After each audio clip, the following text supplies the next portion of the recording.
It's the 22nd of the month. Your salary came in on the 1st. You haven't done anything outrageous. No holidays, no big purchases. You've been pretty careful, or at least you thought you were. And somehow, you've got 11 pounds left in your account. You sit there staring at your banking app wondering where the hell it all went. And the worst part, you can't even figure it out. There's no single thing you can point to. It just disappeared. If that hits close to home, you are not bad with money. You are not irresponsible.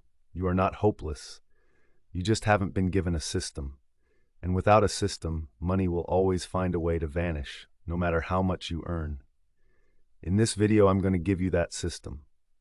It's simple. It takes about 30 minutes to set up. And once it's running, it works automatically, whether you earn 18,000 pounds a year or 80,000 pounds a year. This is the exact budgeting method that has helped millions of people across the UK go from living paycheck to paycheck to actually building savings for the first time in their lives. Stay with me. This one genuinely changes things.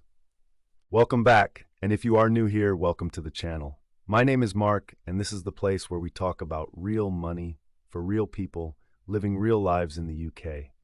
No jargon, no get-rich-quick nonsense, just practical, honest financial advice that you can actually use. Over the past 3 days on this channel, we've covered stocks and shares ISAs, how to start investing with £500, and how to claim a tax rebate from HMRC. If you've missed any of those, they're all on the channel. Go and watch them after this. But today, we're going back to basics, because none of that stuff matters. Not the investing, not the tax rebates, not any of it. If your month-to-month finances are a mess, you need a foundation, and budgeting is that foundation. Here's what we're covering today. Why most budgets fail within the first 2 weeks. The one mindset shift that makes budgeting actually work. The simple 3-step system I'm going to walk you through. How to set it all up practically in the UK using real bank accounts and tools. And how to handle the moments when life doesn't go to plan, because it never does. Subscribe and hit the bell so you don't miss tomorrow's video. We are uploading every single day this month, and it just keeps getting better. Let's get into it. Before I give you the system, I need to explain why every budgeting attempt you've made before probably failed. Because if you don't understand the root cause, you'll make the same mistakes again. Most people approach budgeting the same way. They sit down, write out all their expenses, subtract them from their income, and feel really good about themselves for about 3 days. Then something unexpected happens. A birthday dinner they forgot about, a parking fine, their boiler making a concerning noise, and the whole thing falls apart. They feel guilty, they think they've failed, they give up, and the cycle starts again next month. But here's the truth. The budget didn't fail because of the birthday dinner. It failed because of how it was built. Most budgets treat money like it's perfectly predictable, but life is not perfectly predictable. Costs come up, plans change, emergencies happen. A budget that shatters the first time something unexpected occurs is not a budget. It's just a spreadsheet you made once. The second reason most budgets fail is willpower. Traditional budgeting relies on you remembering every single day how much you've spent in every category and consciously choosing not to overspend. That is an enormous mental burden, and willpower is a finite resource. It runs out, especially when you're stressed, tired, or had a difficult week at work. The system I'm going to give you today doesn't rely on willpower. It doesn't rely on you tracking every coffee and every supermarket receipt. It works automatically by changing the structure of how your money flows rather than trying to change your behavior every single day. That is the fundamental difference, and it is why this approach works when everything else hasn't. Before we get into the practical steps, there is one mindset shift that I need you to make. And I promise you, once this clicks, budgeting will never feel the same again. Most people spend their money like this. Their salary comes in, they pay their bills, they spend on whatever they need and want throughout the month, and then, if there's anything left over at the end, they save it. That last part is the problem. Saving what's left over. Because what's left over is almost always nothing. Life expands to fill the money available. Spending rises to meet income. It's human nature. The mindset shift is this. You pay yourself first. Instead of saving what's left after spending, you save first and then spend what's left. The moment your salary hits your account, a fixed amount automatically moves into savings and investments before you've had a chance to spend it. It sounds obvious when I say it out loud, but the difference in practice is enormous. Because when that money is gone from your current account, you don't miss it. You adapt. You live on what remains. And your savings grow consistently every single month without you having to think about it or resist temptation. This is the foundation of the entire system. Pay yourself first. Everything else is built on top of that. The system I recommend is a version of the 50-30-20 rule, but adapted specifically for the reality of living in the UK in 2025. Let me break it down. The idea is to divide your take-home pay, that's your income after tax and national insurance, into three broad categories. 50% goes to needs. These are your non-negotiables, the things you must pay regardless of anything else. Rent or mortgage payments, council tax, energy bills, groceries, transport costs for getting to work, insurance, minimum debt repayments. If all of your essential costs are comfortably below 50% of your take-home pay, you are in a solid position. If they're above 50%, which is increasingly common in cities like London, Manchester, and Bristol, then we need to have a slightly different conversation, and I'll come back to that. 30% goes to wants. These are the things that make life enjoyable but aren't strictly essential. Eating out and takeaways, subscriptions like Netflix, Spotify, gym memberships, clothes shopping beyond the basics, hobbies, holidays, socializing. This is your lifestyle spending, and this is the category where most people's budgets silently collapse because modern life has made it incredibly easy to accumulate small recurring costs that add up to a fortune. 20% goes to financial goals. This is the most important category, and it's the one most people skip entirely. This 20% covers your savings, your emergency fund, your pension contributions beyond what your employer takes, your ISA investments, and any extra debt repayments you want to make. Now, I want to be realistic. If you are on a lower income, or you are in a high cost of living area, hitting exactly 50-30-20 from day one might not be achievable right now. And that is okay. The numbers are a target, not a law. Even starting with 50-40-10 and gradually shifting that 10% upwards over time will transform your finances. The framework matters more than the precise percentages. Needs, wants, financial goals, in that order of priority. Right, let's get practical.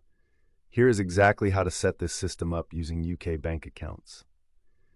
This is the part most budgeting videos skip, and it is the most important part. The key is to use separate bank accounts for separate purposes. When all your money sits in one account, it's almost impossible to know what you've got available for spending versus what's already mentally allocated for bills or savings. Everything blurs together. Here is the structure I recommend. Account 1, your bills account. This is where all of your fixed monthly expenses get paid from. Rent, mortgage, council tax, energy, broadband, insurance, everything that goes out by direct debit. The moment your salary lands, a fixed amount transfers automatically into this account to cover all of these costs. You never touch this account for anything else. Account 2, your spending account. This is where your 30% for wants leaves. Once the bills account and savings are funded, whatever is left for lifestyle spending sits here. This is your guilt-free spending money. You can use every penny of it without worrying because your bills are covered and your savings are already taken care of. Account 3, your savings and investments account. This is where your 20% goes, automatically, the same day your salary arrives. This is your emergency fund, your ISA contributions, your future. The best option for this in the UK is a high-interest, easy-access savings account or a stocks and shares ISA, depending on your goals. In terms of actual banks, for your main current account and bills account, most UK high street banks work perfectly well. For your savings, look at easy access savings accounts from providers like Marcus by Goldman Sachs, Chip, or Chase UK, which have consistently offered some of the highest interest rates available to UK savers. The whole system runs on automatic transfers that you set up once. Payday arrives, money splits automatically, bills are covered, savings are funded. What's left in your spending account is yours to enjoy freely, without guilt, without tracking every penny. That is the system. Simple, automatic, effective. I want to take a moment here to talk about something specific, because for most people watching this video, this one exercise will save them more money than anything else in this video. It is the subscription audit. We live in a subscription economy. Netflix, Spotify, Amazon Prime, Disney Plus, Apple iCloud, LinkedIn Premium, a gym membership you've used twice this year, a meditation app you downloaded in January, a meal kit delivery that you forgot to cancel 6 months ago. Each one feels small. $3.99 here, $9.99 there, $14.99 for something you can't even remember signing up for. But they stack up silently. And because they come out automatically, usually on different dates throughout the month, most people have genuinely no idea how much they're spending on subscriptions in total. Here's what I want you to do. Right now, or the moment this video ends, open your bank statement for the past 2 months and go through every single transaction. Write down every recurring subscription payment, every one. Then ask yourself 3 questions about each one. Have I used this in the last 30 days? Would I notice if it disappeared tomorrow? Is the value I'm getting from this worth the annual cost? Because multiply the monthly price by 12 and suddenly £9.99 a month becomes £120 a year. Cancel everything that doesn't pass that test. People who do this exercise for the first time consistently find between £50 and £150 per month in subscriptions they no longer want or need. That is between £600 and £1,800 a year. Money that could be going straight into your ISA and building your future instead. Now, I promised you earlier that I'd address what happens when life doesn't cooperate with your budget. Because it won't. Not every month. And I don't want you to feel like a failure the first time something unexpected happens. The answer is your emergency fund. And this is why it sits inside that 20% financial goals category. Before you start investing, before you put money in your ISA, before you do anything with your 20%, the very first thing you build is an emergency fund. 3 months of essential expenses, kept in an easy access savings account that you never invest and never touch except for genuine emergencies. With an emergency fund in place, when your boiler breaks, or your car needs an unexpected repair, or you have a period of reduced income, you have a financial buffer. You don't go into debt. You don't blow your investment contributions. You simply dip into the emergency fund, sort the problem, and then focus on rebuilding it over the following months. Without an emergency fund, every financial setback derails your entire budget. With one, it's just an inconvenience. Once your emergency fund is in place, then you start directing that 20% towards long-term wealth building, your pension, your ISA, your investments. We've covered all of those in earlier videos this week. The emergency fund is the bridge between budgeting and investing. It is not glamorous, it doesn't go up 8% a year, but it is the thing that protects everything else you are building. Let me make this completely concrete with a real UK example, because I think seeing the actual numbers helps enormously. Let's say you take home £2,400 per month after tax. That is roughly the take-home pay for a salary of around £35,000 to £37,000 a year in the UK. Using the 50-30-20 framework, 50%, which is £1,200, goes to your needs, rent £800, council tax £130, energy and broadband £120, groceries £150. That is £1,200, right on the limit, which is realistic for most UK towns and cities outside of London. 30%, which is £720, goes to your wants. Eating out and socializing £200, subscriptions and entertainment £80, gym £40, clothes and personal shopping £100, transport and petrol beyond the commute £100, miscellaneous £200. That is £720, a comfortable but not extravagant lifestyle. 20%, which is £480, goes to your financial goals. £200 per month building your emergency fund. £200 per month going into your stocks and shares ISA. £80 per month added to your workplace pension on top of the mandatory contribution.